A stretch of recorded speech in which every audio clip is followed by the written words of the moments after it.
Mom, my wife, the kids, and my mother-in-law are moving in here. They're crammed into their apartment. It's no use complaining. We've already decided everything. No discussion. Ethan walked into my house that Tuesday like he always did without ringing the doorbell as if he owned the place. I was making coffee when he dropped that bombshell and it hit me like a ton of bricks. I'm 70 years old. I spent 40 of them working as a housekeeper to buy this house, and now my own son tells me that other people are going to live here without even asking if I agree. But what he didn't know was that as he spoke with such arrogance, I was already calculating. I was already thinking. This time, Rose Gomez wasn't going to stay quiet, accepting what was convenient for everyone but me.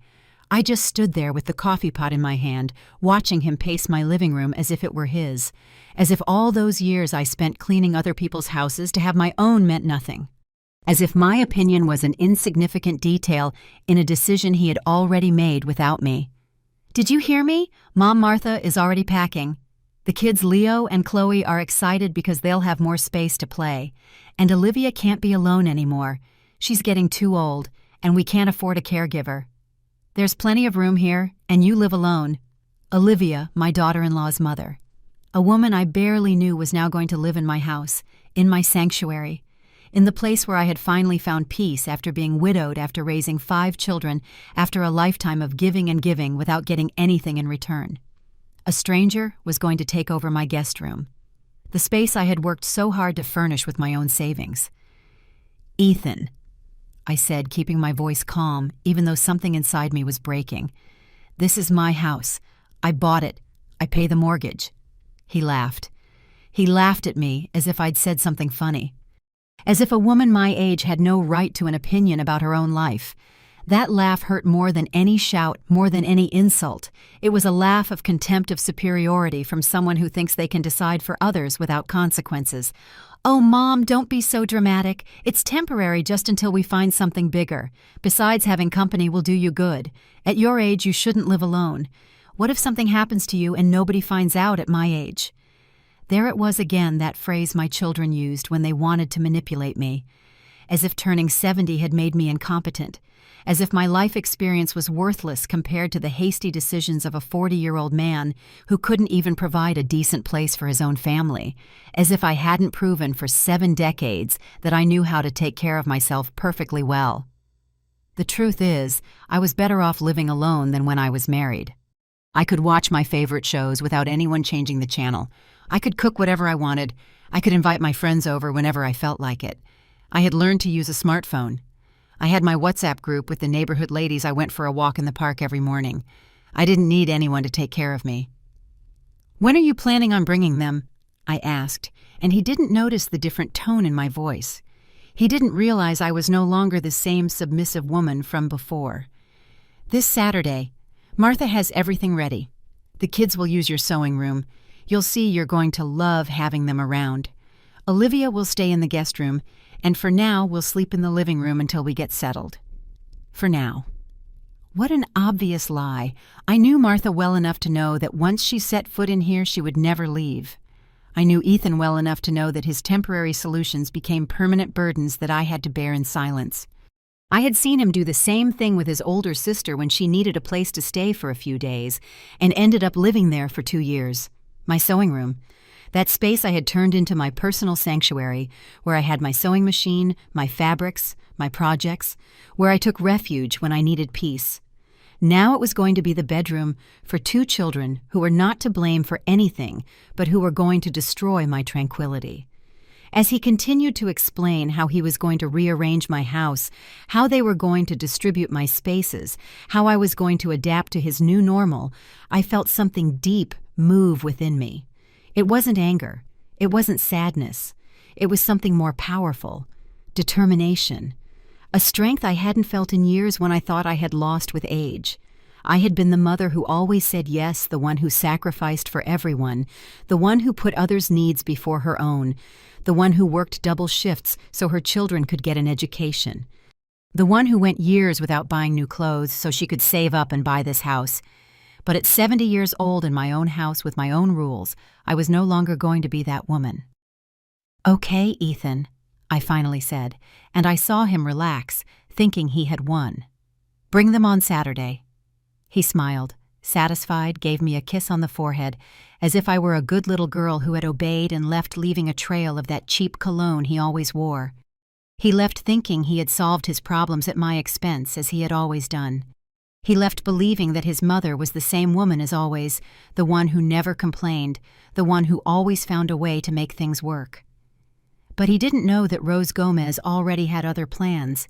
He didn't know that while he was celebrating his victory, I was already mapping out my strategy.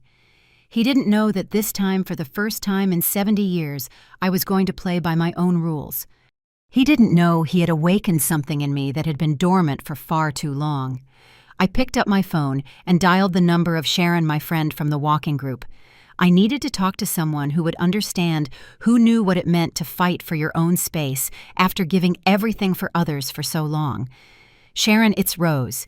Can you come over early tomorrow? I need to talk to you about something very important. I didn't sleep that night.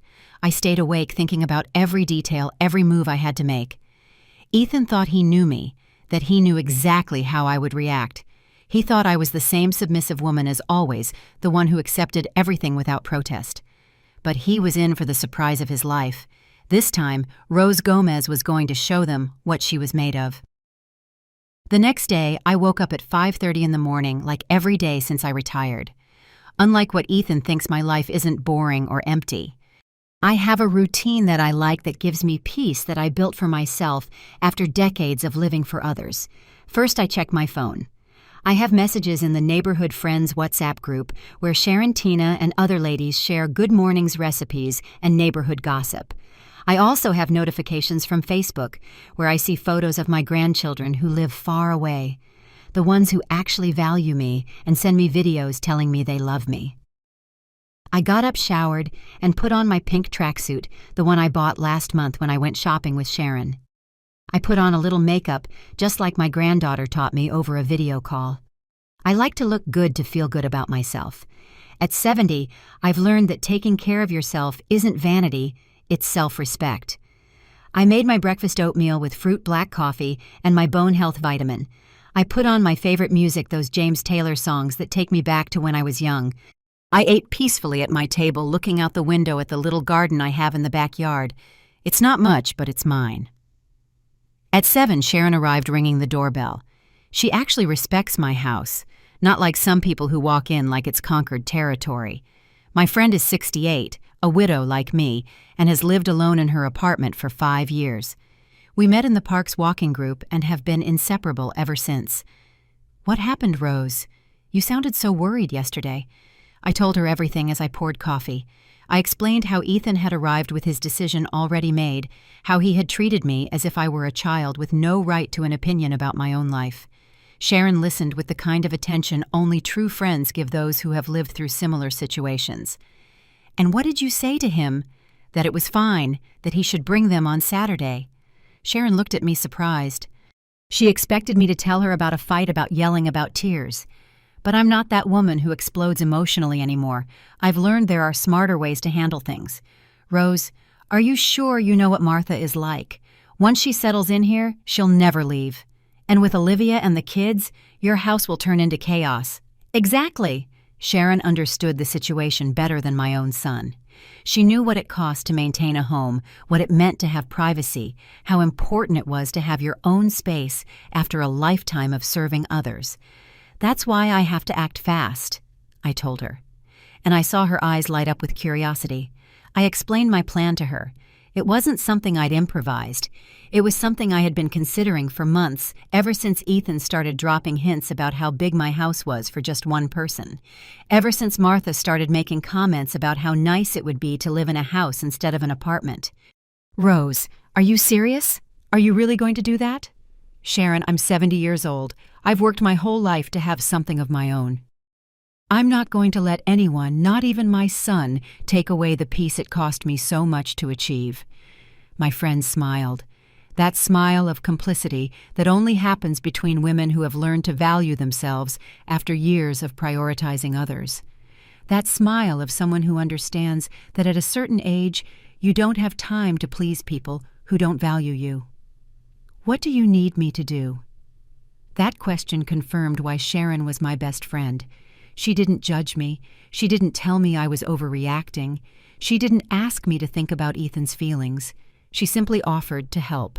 That's how true friendships between mature women are. They support each other without asking too many questions. For now, I just need you to come with me to a few places this week. And if anyone asks, you don't know anything.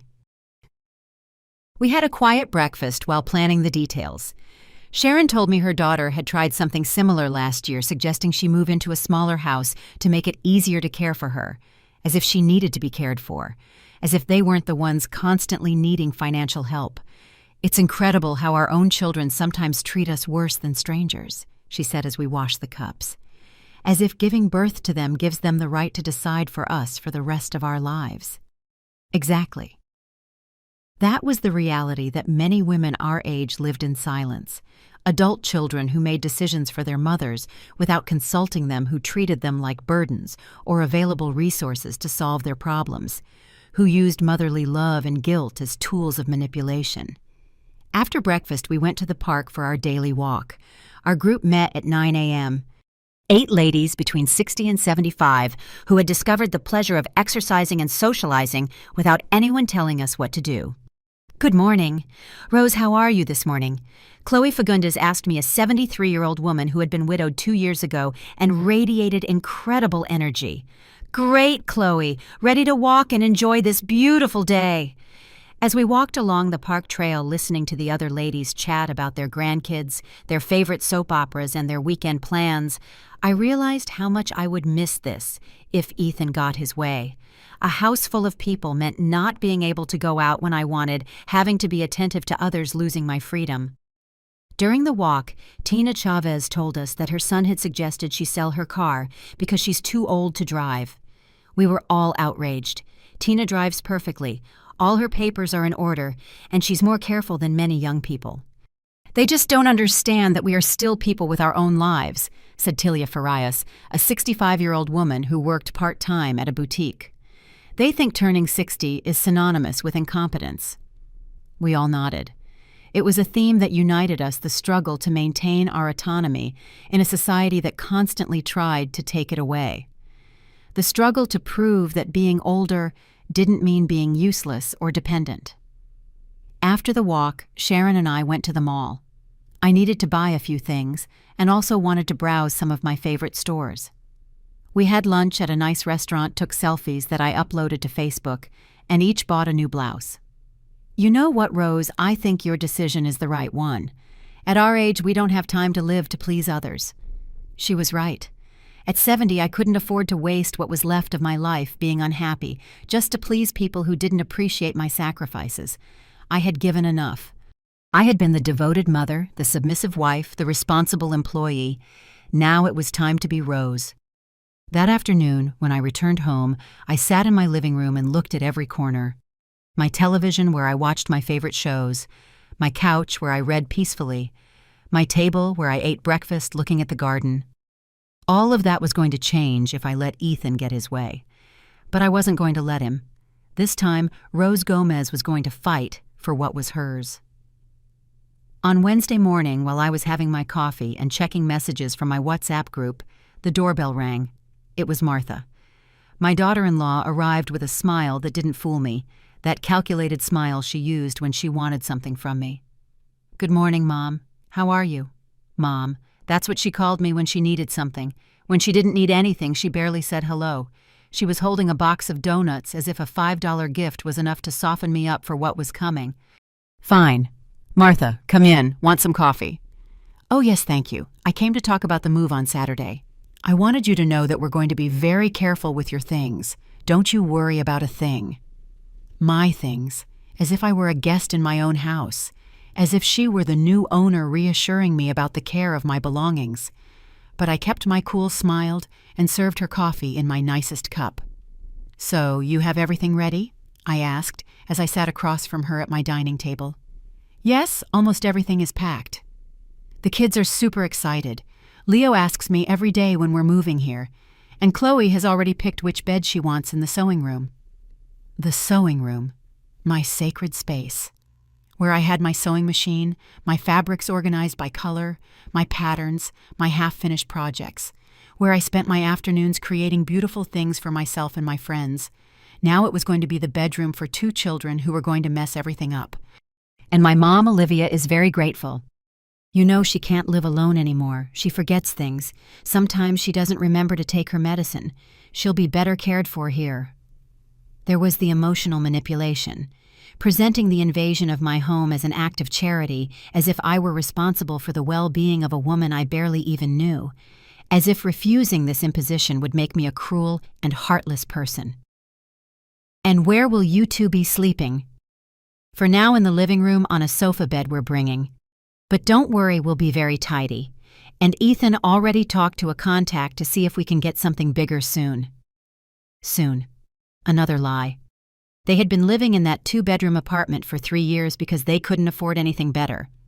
Ethan worked as a rideshare driver and Martha in a clothing store, both with unstable incomes. They weren't going to get anything bigger. They were going to stay in my house indefinitely. Mom, I also wanted to tell you that we're going to help with the expenses. Don't you worry about that. Help with the expenses. How generous they were going to help pay for the electricity, water, and gas in a house that wasn't theirs, as if they were doing me a favor.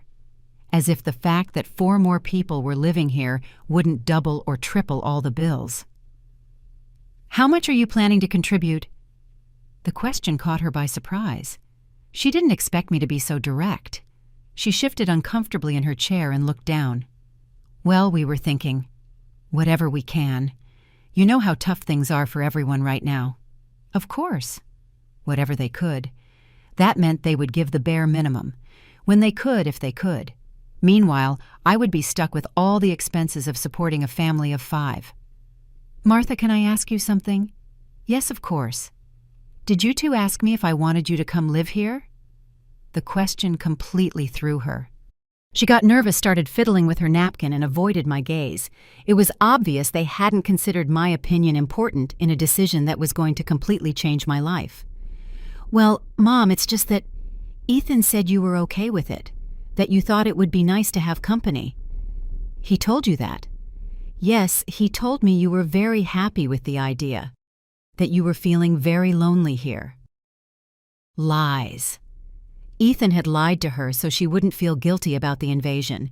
He had told her I was happy with the situation so she could sleep soundly knowing they were using me. Martha, I'm not lonely. I have my friends, my activities, my routine. This house isn't too big for me. It's perfect for me. I saw her face change. For the first time since she arrived, her confidence crumbled. She realized that maybe things weren't as Ethan had told her. But Ethan said a lot of things that aren't true. He told you he asked me if I agreed. He told you we discussed the terms. He told you I accepted voluntarily. Each question was like a slap of reality. Martha was realizing that she had been an accomplice to something that wasn't right, that she had participated in a decision made without considering my feelings. Mom, we thought you didn't think about me at all. You thought about solving your space problem and decided I was the solution. She fell silent. For the first time in 5 years of being my daughter-in-law, Martha was speechless. For the first time, she realized that maybe they had made a mistake. You don't want us to come. What do you think, Martha? Would you want 4 people to show up at your house without asking if you agreed? She didn't answer me. She just sat there, fidgeting with her napkin, processing the reality of the situation. Probably for the first time she put herself in my shoes and realized how unfair this all was. But we've already packed everything. We already talked to the landlord of the apartment. We already told the kids. And there it was, the real reason they couldn't back out. It wasn't because they didn't understand they were wrong, but because they had already burned their bridges. They had already committed to irreversible decisions based on an imposition that should have never happened. Martha, those are problems you created when you decided for me without consulting me. I'm not responsible for the consequences of decisions I didn't make. She stood up from the table. She wasn't smiling anymore. There was no sweetness in her voice. Now she was annoyed because I wasn't cooperating with her plans as expected. Ethan told me you would agree. Ethan was wrong. So what are we going to do? We have nowhere to live now. That's something you two need to figure out. I didn't create this problem." She left without saying goodbye, leaving the donuts on the table as a reminder of her failed attempt at manipulation. She left angry but also worried. For the first time, she realized that Rose Gomez was not the complacent old woman they had taken for granted. When the door closed, I sat on my couch and took a deep breath. It had been the first battle, and I had won it. Martha already knew things weren't going to be as she expected. Now I had to prepare for when Ethan found out his perfect plan was starting to fall apart. I took out my phone and sent a message to Sharon. It started. Martha came and left with a face you wouldn't believe. The reply came immediately. "Are you okay? Do you need me to come over? I'm perfect. Tomorrow we continue with the plan." For the first time in a long time, I felt powerful. I felt like Rose Gomez, not Ethan's mother or Martha's mother-in-law. I felt like a woman who knew exactly what she was worth and wasn't going to let anyone else decide for her. On Thursday night, Ethan arrived in a rage. He didn't ring the bell, he didn't say hello. He walked straight in with that annoyed face he made when things didn't go his way. I was watching my favorite soap opera peacefully on my couch when he burst into my living room like a hurricane. "What did you say to Martha?" His tone was aggressive, demanding. It wasn't the voice of a concerned son. It was the voice of a man accustomed to the women in his life obeying without question. But I wasn't the old Rose anymore. I told her the truth, that you never asked me if I agreed to you moving in here. "Oh, Mom, are you seriously going to be difficult now? We have everything ready. We already talked to the landlord. The kids already know they're moving. Now you're saying you don't want to." Being difficult. As if defending my right to decide about my own house was an old woman's tantrum. As if my feelings were an annoying obstacle in his perfect plans. "Ethan, sit down. Let's talk like adults." "I don't have time to talk. I have to work early tomorrow, and Saturday is moving day. I just need you to cooperate." "I am not going to cooperate with something I never agreed to." He stood in the middle of my living room, staring at me as if I'd gone crazy. As if a 70-year-old woman didn't have the right to change her mind or defend her own interests. "What's wrong with you? You were never this selfish before." Selfish. There was the word I'd been waiting for, the word he always used when I didn't do what he wanted, as if taking care of myself was a character flaw. Selfish for not wanting my house to be invaded, selfish for wanting to keep my peace and quiet. "You live alone in a 3-bedroom house. We're crammed into a tiny apartment. Any normal mother would be happy to help her son." Any normal mother. Another manipulation tactic. As if there were a manual for what a mother should do, and I was failing to meet my obligations. As if being a mother meant sacrificing my well-being until the day I died. "Ethan, do you have any idea how much it cost me to buy this house? Yes, I know you worked hard, but what's the point of having a big house if you don't share it with your family? The point is so I can live in peace after 70 years of giving everything for others." That answer threw him off. He didn't expect me to be so direct, to put my needs before his. He expected tears begging guilt. He didn't expect determination. "Mom, we are your family. Family is supposed to help each other. When was the last time you helped me, Ethan?" The question left him speechless. He just stood there searching his memory for any recent time he had done something for me without me asking. He couldn't find one because it didn't exist. I come to see you often." "You come when you need something. When you have money problems, when you need me to babysit the kids, when you want me to cook for some party. When was the last time you came just to see how I was doing?" He didn't answer because he knew I was right. Our visits always had an agenda. There was always something he needed from me. "Besides," I continued, "if we were really family like you say, you would have asked for my opinion before making this decision. But I thought you would agree. You've always been there for us." "Exactly. I've always been there. I've always said yes. I've always put your needs before mine. Don't you think it's time someone thought about Rose Gomez?" He saw something different in my eyes, something he hadn't seen before, a firmness he didn't expect to find, a Rose who could no longer be manipulated with guilt or emotional blackmail. "But Mom, what are we going to do? We don't have the apartment anymore." "That's your problem. I didn't make that decision. You can't be so cruel." Cruel. Another word loaded with manipulation, as if defending myself was cruelty. as if setting boundaries was malicious. "You know what's cruel, Ethan? Showing up at your mother's house and telling her that other people are going to live there without asking if she agrees. That's cruel." He finally sat on the sofa, but not to talk. He sat down because he needed to think about how to solve the problem he himself had created. "Martha is crying.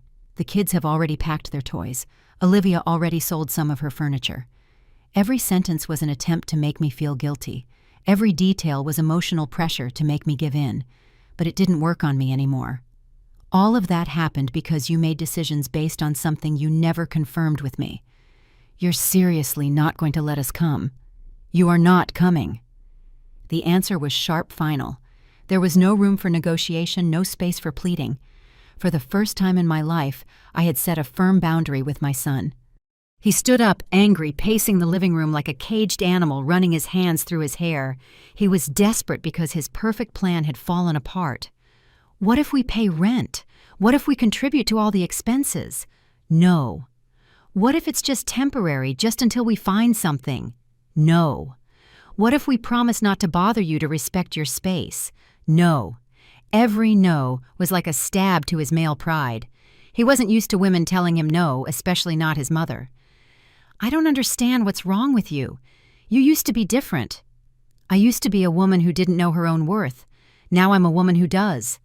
He left, slamming the door, shouting that I was selfish, that he couldn't believe his own mother could be so heartless. He left, promising he would come back to make me see reason. But it was too late. Rose Gomez had made a decision, and there was no turning back. That night I went to bed feeling calm for the first time in days. I had confronted Ethan and I had won. I had set boundaries and I had defended them. I had defended myself. For the first time in 70 years, I felt truly free. On Friday morning, I woke up with a strange feeling in my chest. It wasn't nervousness. It wasn't fear. It was excitement. For the first time in years, I felt completely in charge of my own decisions, and that gave me an energy I hadn't felt in a long time. After my morning routine, I called Sharon. "Ready for the most important day?" she asked, with that complicity only true friends have. "More than ready. Pick me up in an hour." The plan I had been brewing for months was finally going to be executed. It wasn't something improvised. It wasn't an emotional reaction. It was a strategic decision I had been considering ever since Ethan started dropping hints about how big my house was for just one person. Sharon arrived on time in her white sedan. The car her son had also suggested she sell because she was too old to drive. Like me, she had completely ignored that absurd suggestion. "Nervous?" she asked as I got in the car. "Not at all. On the contrary, I feel more confident than ever." Our first destination was the bank.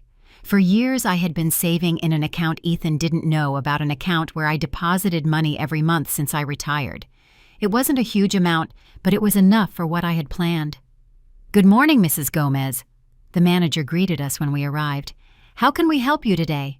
"I need to make a transfer." "A large transfer." The woman checked my account on the computer and nodded. For the last 5 years, I had been very disciplined with my savings. I lived on my pension and saved everything I earned from sewing clothes for the neighborhood ladies. "How much do you need to transfer?" I told her the exact amount. The manager raised an eyebrow in surprise but didn't ask any questions. It was my money, my decision. "Are you sure about this transaction, Mrs. Gomez?" "Completely sure." Sharon squeezed my hand while we waited for the transfer to process. She knew what this step meant to me. She knew there was no turning back. "All right, Mrs. Gomez, your transfer has been processed successfully." We left the bank and went straight to our second stop, the real estate office. Mr. Raymond Fields, a man in his 50s who had been helping me for the past few weeks, greeted us with a smile. "Mrs. Gomez, how are you? Ready to sign?" "More than ready, Mr. Fields." I sat across from his desk while he prepared all the documents. Sharon stayed by my side, witnessing one of the most important moments of my life. "Are you absolutely sure about this decision?" he asked. "Once we sign, there's no way to cancel the transaction." "Mr. Fields, I'm 70 years old. I've made very few truly important decisions in my life because I was always thinking about others. This is my decision, and I am completely sure." I signed each document with a steady hand. My name, Rose Gomez, appeared on every page as the sole person responsible for that transaction. There were no CO signers, no guarantors, no one else involved. It was all mine. Perfect. You'll have the keys to your new property in 24 hours. New property. The words sounded like music to my ears. A place no one knew about, that no one could claim, that was completely mine. And the other transaction, I asked. That's also being processed. The buyers are very excited. It's a beautiful house in a great location. We had no trouble finding interested parties. Sharon looked at me with admiration. She knew how difficult it had been to make this decision, how brave it was to do something like this at 70. We left the real estate office and went to a nice restaurant downtown for lunch. I needed to celebrate. I needed to feel like I was doing something special for myself. Rose, how do you feel? I feel free. Sharon, for the first time in my life, I feel completely free. And while we ate, we went over every detail of the plan. Everything was calculated, everything was planned. There was no room for improvisation or turning back. What if Ethan gets really aggressive when he finds out? Let him get as aggressive as he wants. It's not my problem anymore. That answer surprised even me. For years, I had lived worrying about my children's reactions, trying to avoid conflict, sacrificing my own peace to maintain family harmony. But not anymore. When are you going to tell them? Tomorrow, when they show up with all their stuff. Sharon smiled. She knew it was going to be a memorable moment. A moment when Rose Gomez would finally show them what she was made of. After lunch, we went to my house so I could pack a few important things. Not much, just the essentials. The clothes I liked best, my documents, some photos of my grandchildren, my jewelry, my sewing machine. Aren't you sad to leave this house? Sharon asked as I folded my favorite dresses. This house was my dream for 40 years. But now that I have it, I realize the dream wasn't the house. The dream was having a place of my own where no one could decide for me. Exactly. The house had been the symbol of my independence, but it wasn't independence itself. Independence was the ability to decide to choose to say no when necessary. As I was packing, my phone rang. It was Ethan. Mom, we need to talk. We already talked yesterday. No, we need to talk seriously. Come over here or I'm going over there. There's nothing more to talk about, Ethan. Mom, please. The kids are crying. Martha didn't sleep all night. Olivia already sold her furniture. You can't do this to us. Do this to them. As if I were the one responsible for the problem they had created with their unilateral decisions. Ethan, what you do with your lives is not my responsibility. You're my mother. Mothers are supposed to help their children. And I did for 45 years. I've done my part. I hung up the phone. There was no point in continuing a conversation that was just going in circles. Ethan still thought he could manipulate me with guilt, but that Rose no longer existed. Sharon helped me carry the boxes to her car. There weren't many things, but they were the important ones. The rest would stay with the house. Where are we going to keep these? At your place, if you don't mind, just for tonight. Of course I don't mind. I love being part of your revolution. Revolution. What a perfect word. Because that's exactly what I was doing, revolutionizing my own life. That night I had dinner at Sharon's house. We cooked together, watched a movie, talked about our plans for the coming weeks. For the first time in a long time, I wasn't worried about what others needed from me. Tomorrow is going to be a very interesting day, Sharon told me before I went to sleep. Tomorrow is going to be the first day of the rest of my life. And she was right. Tomorrow, Rose Gomez would be born again. Saturday arrived with a brilliant sun that seemed to light the way to my new life.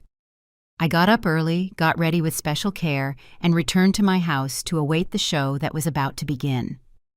At 9 in the morning, the first moving truck arrived. Ethan was driving, followed by Martha in her car with the kids and Olivia. Behind them was another vehicle with more relatives who had come to help with the move. I saw them get out with the energy of someone who is sure everything will go according to plan. Ethan directed the movers as if he were the owner of the house. Martha organized the boxes. By priority, the children ran excitedly towards the door. I went out to greet them with a calm that surprised even me. There were no nerves, no doubts. just a deep tranquility of someone who knows exactly what they are going to do. "Good morning," I said from the entrance of the house. "Good morning, Mom. We're here."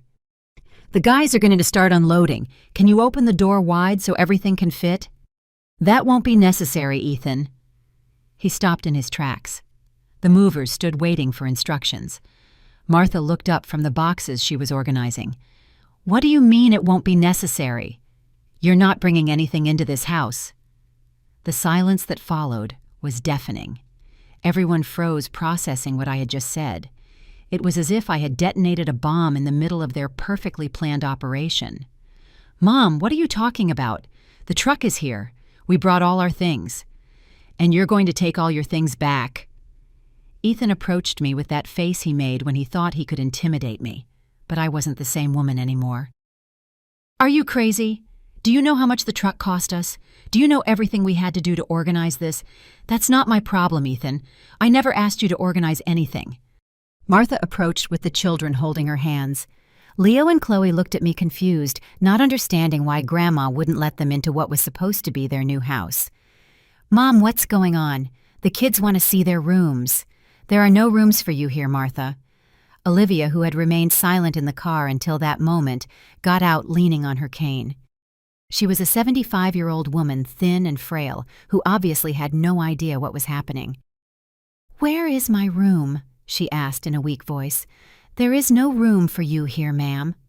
I answered respectfully but firmly.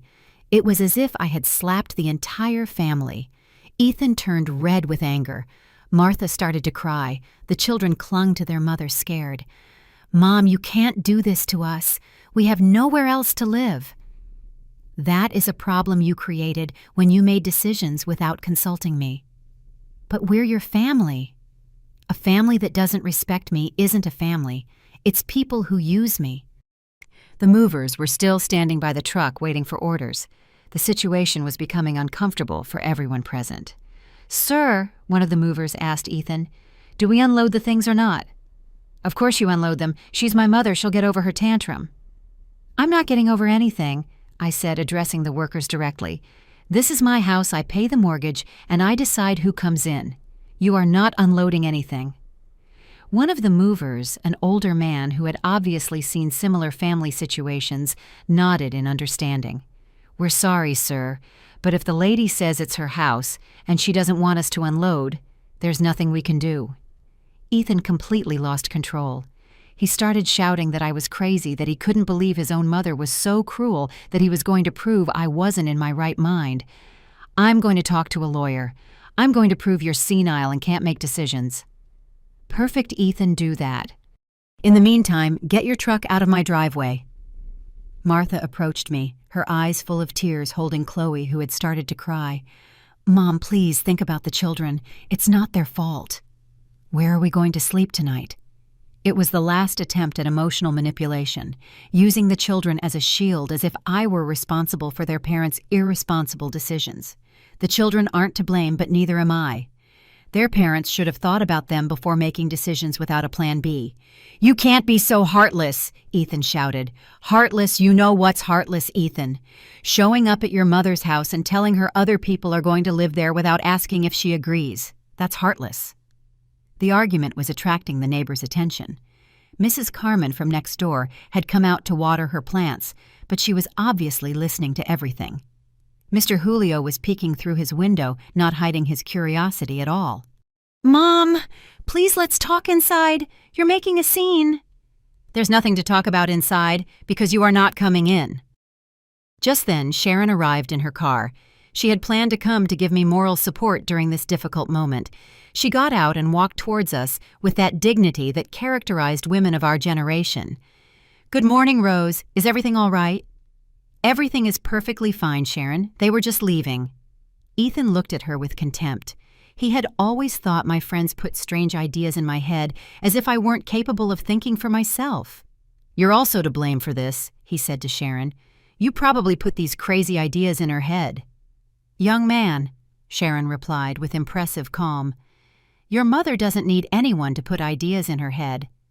She is an intelligent woman who knows perfectly well what she's doing." "This isn't over," Ethan shouted as he led his family back to the cars. "I'll be back with a lawyer. I'll prove you're not in your right mind." "When you come back with your lawyer," I shouted as he walked away, "make sure you also bring the documents that prove this house is yours, because I have all of mine." They left as they had arrived, but with the boxes still in the truck and with a humiliation they had never experienced. They left knowing that Rose Gomez was no longer the woman they thought they knew. When the last car disappeared around the corner, Sharon hugged me. "How do you feel?" "I feel free, Sharon. For the first time in 70 years, I feel completely free." And it was true. I had stood up to my family. I had set boundaries. I had defended my rights. I had shown that Rose Gomez was much stronger than everyone thought. But this was only the beginning. The best was yet to come. All Saturday afternoon, my phone didn't stop ringing. Calls from Ethan, texts from Martha, even calls from relatives I didn't even know had my number, all with the same goal, to make me change my mind. The first call was from my sister Tina, who lives out of state and had obviously received a very distorted version of the events. "Rose, is it true you kicked Ethan and his family out? What's wrong with you? That boy is desperate." "Tina, I didn't kick anyone out. I simply didn't allow them to enter my house without my permission." "But he's your son, Rose. Sons can always count on their mothers." "Sons can count on their mothers, but they can't decide for them." My sister didn't understand. For her, like for many women of our generation, being a mother meant being eternally available to solve her children's problems regardless of the personal cost. Where are they going to live? Where are the children going to sleep tonight? That's something Ethan needs to solve. He created this problem. "Rose, don't be so harsh. Help them even if it's just temporarily." "No." "Tina, I've helped enough for 45 years. I hung up and turned off my phone. There was no point in listening to the same arguments over and over. The entire family had decided I was the villain of the story, the cruel mother who had abandoned her son in his time of need. Sharon stayed with me all afternoon. We cooked together, watched TV, talked about everything except the family drama. I needed normalcy. I needed to remember that there was a world beyond Ethan's problems. But at 7 in the evening, everything changed. They arrived again, but this time they weren't alone. Ethan brought John Chavez, his godfather, a 60-year-old man who had always acted as a mediator in family conflicts. "Good evening, Rose." John greeted me with that deliberate voice he used when he wanted to sound wise. "Can we come in and talk?" "Good evening, John." "Of course, come in." They entered my living room as if it were a diplomatic negotiation. John sat on the main sofa. Ethan remained standing, clearly annoyed, but trying to control himself in front of his godfather. "Rose, Ethan told me what happened. I think there's been a misunderstanding." "There's no misunderstanding, John. Ethan decided his family was going to live in my house without consulting me. I decided they would not. But Rose understands the situation. The boy is desperate. He doesn't have the apartment anymore. He's already spent money on the moving truck. The kids have nowhere to sleep. Those are all consequences of decisions he made without consulting me." John sighed as if he were dealing with a spoiled child. It was the same patronizing attitude I had seen my whole life, older men trying to explain to women what their duty was. "Rose, I know you feel offended because they didn't ask you, but now we need to think about practical solutions. The practical solution is for them to find another place to live. And in the meantime, you're going to leave them on the street." "I'm not leaving them anywhere. They put themselves in this situation." Ethan couldn't take it anymore and exploded. "That's enough. You can't be so selfish. We are your family." "Ethan," John interrupted him, "let me talk to your mother." He turned to me with that condescension I hated so much. "Rose, I understand you're upset, but think about the children. Think about Olivia, who is an elderly woman who needs care. Are you really going to let them sleep in the car?" The emotional manipulation was now coming from someone with more experience, someone who knew exactly which buttons to push to make me feel guilty. "John, neither the children nor Olivia are sleeping in the car.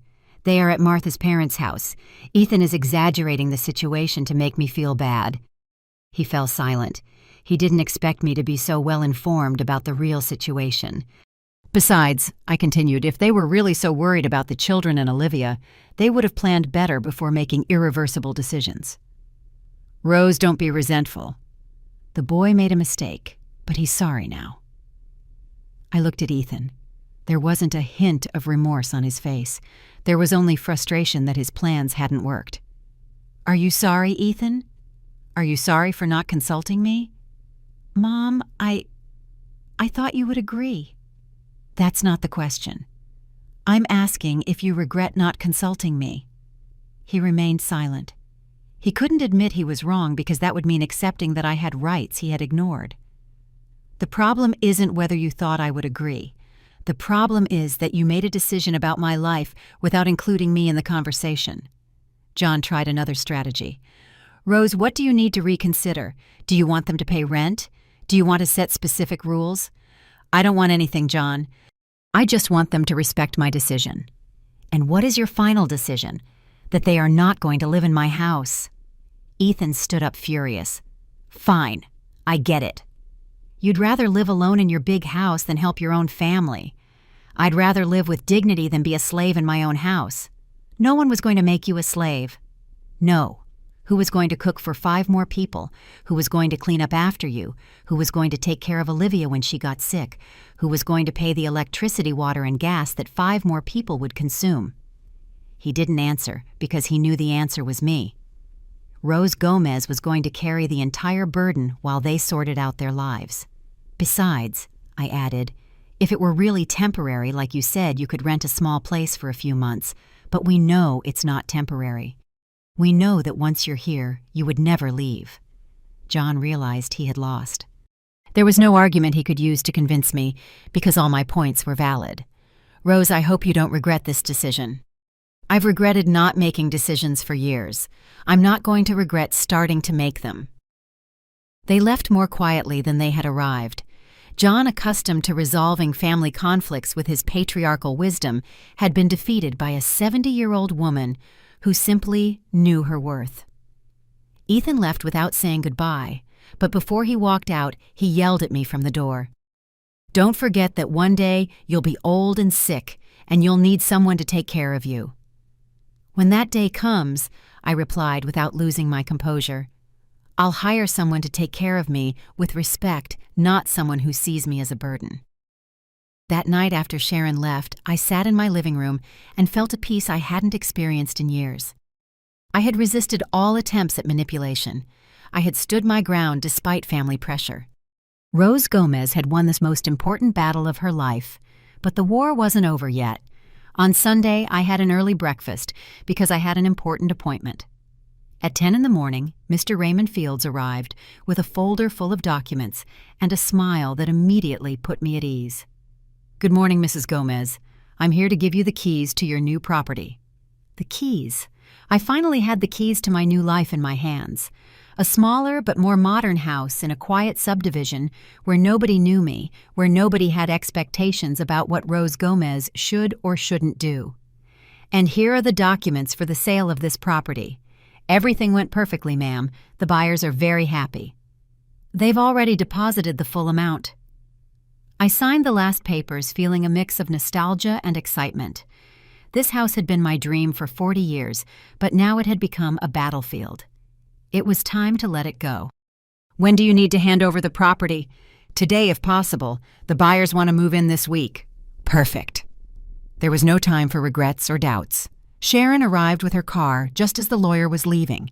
We had arranged to pick up my things and officially move me into my new life. Ready for the big change? She asked as we loaded the last boxes. More than ready, Sharon. I feel like I'm starting a new life. As we were putting my belongings in the car, Mrs. Carmen, my longtime neighbor, came over.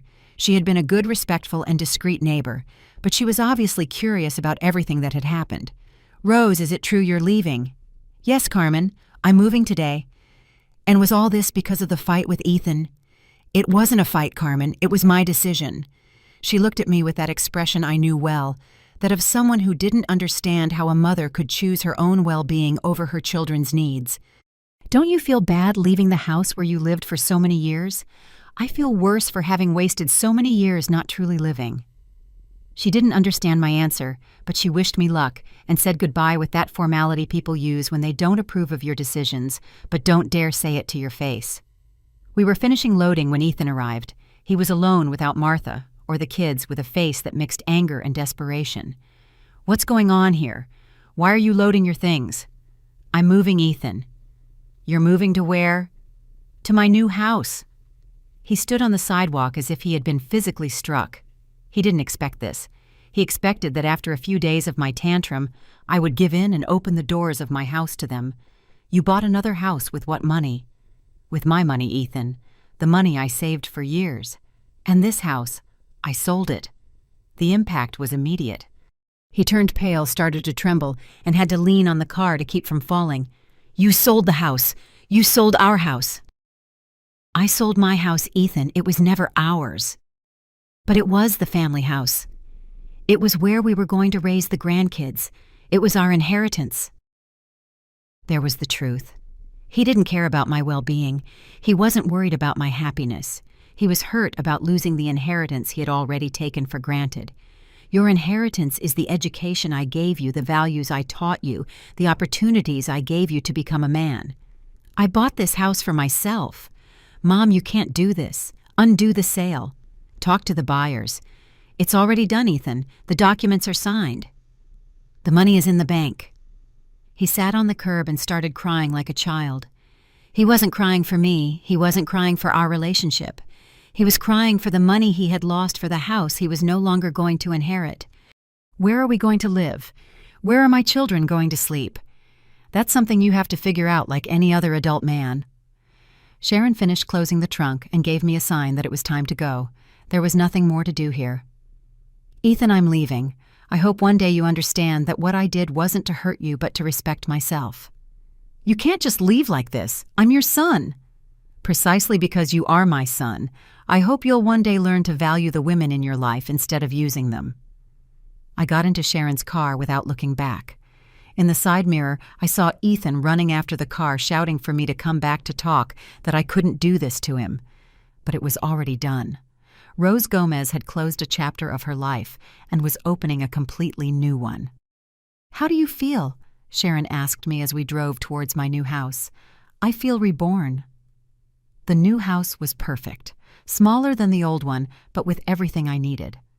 2 bedrooms, one for me and one for guests I actually wanted to have.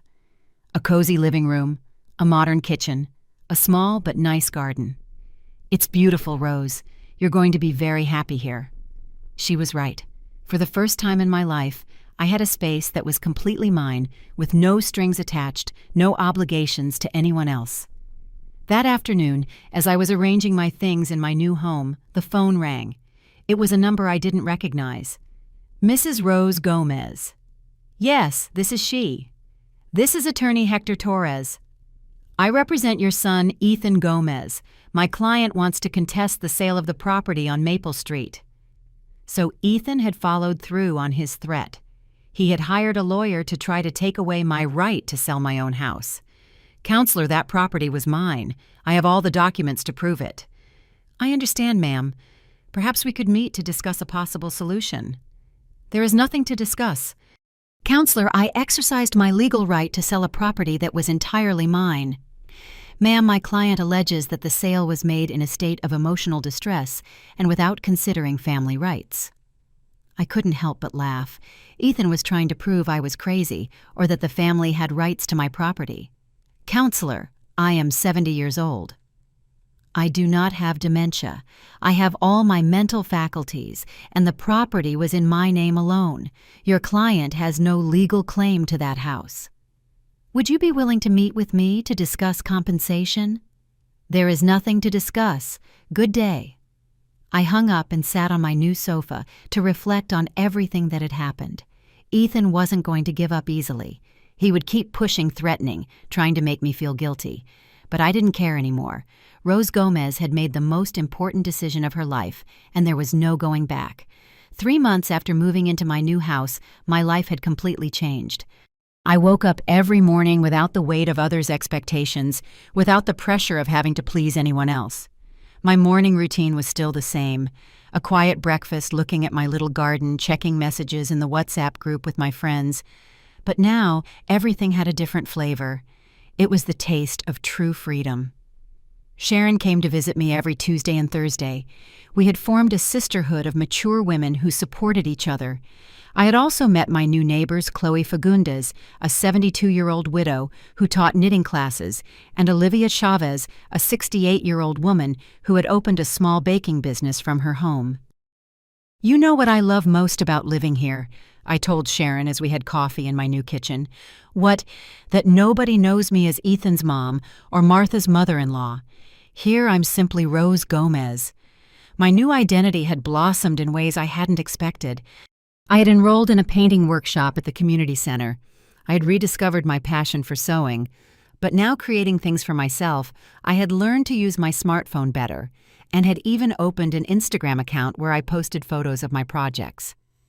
The money from the sale of my old house had allowed me not only to buy the new property, but also to have a financial cushion that gave me peace of mind. For the first time in my life, I wasn't financially dependent on anyone, and that feeling was intoxicating. "Have you heard anything from Ethan?" Sharon asked me. "His lawyer called me 2 more times, but I don't answer anymore. Tina told me they finally found a larger apartment to rent." Life had moved on for everyone. Ethan had had to face the consequences of his rash decisions, but he had finally solved his housing situation without needing to invade his mother's house. "Don't you miss them?" It was a question I often asked myself. Did I miss my family? Did I miss the noise of the children, the conversations at the table, the feeling of being needed? I miss the idea I had of them. I answered after thinking about it. I miss the illusion that they valued me, but I don't miss feeling used. That was the most honest truth I could give. For years I had confused being useful with being loved, being needed with being respected. One Sunday afternoon, while I was watering the plants in my garden, the doorbell rang. It was Leo, my 8-year-old grandson, accompanied by Chloe, my 6-year-old granddaughter. They were alone, which surprised me. "Grandma!" Leo shouted, running towards me. "Hello, my loves. What are you doing here? Where are your parents?" "Dad brought us, but he stayed in the car," Chloe explained. "He told us to tell you that he misses you a lot." Emotional manipulation using the children. Ethan had sunk to that level of desperation. "And do you miss me?" I asked, crouching down to their level. "Yes, Grandma. Why don't you live in the big house anymore?" "Because I bought a nicer house where I can be happier." "Can we see it?" "Of course." I let them in and showed them every corner of my new home. Their eyes lit up when they saw my sewing room perfectly organized with colorful fabrics and my machine running. "It's so pretty. Can you teach us to sew?" "Of course. When your parents give me permission, you can come on weekends and I'll teach you." We played for an hour. I made them their favorite cookies. We watched cartoons. We took selfies that I uploaded to my Instagram. These were genuine moments, without pressure, without a hidden agenda. When my phone rang, I knew it was Ethan asking about the kids. "Mom, are the kids there?" "Yes, they're here. Very happy, by the way." "We can come pick them up." "You can come, but only to pick them up. I'm not going to argue with you in front of them." 10 minutes later, Ethan and Martha arrived. They looked different, more tired, more serious. The financial pressures of supporting a family without external support had visibly affected them. "Hi, Mom." Ethan greeted me with a softer voice than last time. "Hello, Ethan." The children were very well behaved. Martha barely greeted me. She was still resentful about everything that had happened, probably blaming me for the difficulties they had faced. "Mom, can we talk for a moment? I already told you I won't discuss anything in front of the children. It's not to argue. I want to apologize." I definitely didn't see that coming. Ethan, my proud and stubborn son, was apologizing. "Kids, go play in the garden for a moment." When they left, Ethan sat on my new sofa and took a deep breath. "Mom, these past few months have been very difficult. Not just because of the money, but because I realized that I never asked you what you wanted. And now you understand." "Yes, now I understand that I made decisions about your life without considering your feelings, and I apologize for that." It was progress. It wasn't a full apology because he didn't mention the respect, the manipulation, or the legal threats, but it was a first step. "And what do you expect from me, Ethan?" "I don't expect anything, Mom. I just wanted you to know that I was wrong." Martha remained silent, but I saw something in her eyes that could have been understanding. Maybe she too had realized that mothers were not unlimited resources for solving other people's problems. "Ethan, I'm not your enemy. I never was. But I will no longer be the woman who says yes to everything without being asked how I feel about it." "I understand." "Do you really understand? Or are you just telling me what you think I want to hear?" He thought before answering. That gave me hope. For the first time, he was truly reflecting on my words. "I think I understand. And I think I'm scared to admit that my mom has a right to live her own life." It was the most honest statement I had heard from him in years. "The children can come visit me whenever they want. They can stay on weekends if you need time for yourselves, but they will come as beloved guests, not as my obligation." "Really? Really, but on one condition, that you respect me the way you would respect anyone else who is helping you." He nodded with a humility I hadn't seen in him since he was a child. When they left, I stayed in my living room looking at the photos I had taken with my grandchildren. They were beautiful, innocent, full of life. It wasn't their fault their parents made the decisions they did. But now the relationship was going to be on my terms. I would no longer be the grandma who said yes to everything for fear of losing her grandchildren's affection. I would be the grandma who loved them enough to teach them that older women also deserve respect. That night before sleeping, I looked at myself in the mirror of my new bedroom. I saw a 70-year-old woman who had learned to value herself. I saw Rose Gomez whole free, the master of her own decisions. I got into bed knowing that the next day I would wake up in my house with my schedule, with my plans, with my life. Finally, after so many years, I was the one deciding who to take care of. And the first person I had decided to take care of was myself.